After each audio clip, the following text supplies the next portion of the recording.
Welcome, today in front of me Samsung Galaxy Tab S7 FE, and I'll show you how to check battery health with Ampere app on this device.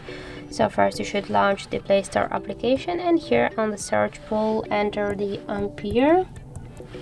And now we have to get this application, so tap to install and wait a couple of seconds while application installing on your device. By the way, you can use the Samsung pen or your fingers. I'll just use the pen because it's easy for me, more easy than with the fingers. Now just open the application. Here you should click yes, I agree, be close, and here on the left down corner tap to OK. And now as can you see here, we got the health of our battery, and that's good. And also got here another information about our battery level, capacity, temperature, and more other information like the model of our device, the Android version, and more other info. So that's how it looks. Thank you guys for watching, and if you find this video helpful, don't forget to leave a like, comment, and to subscribe our channel.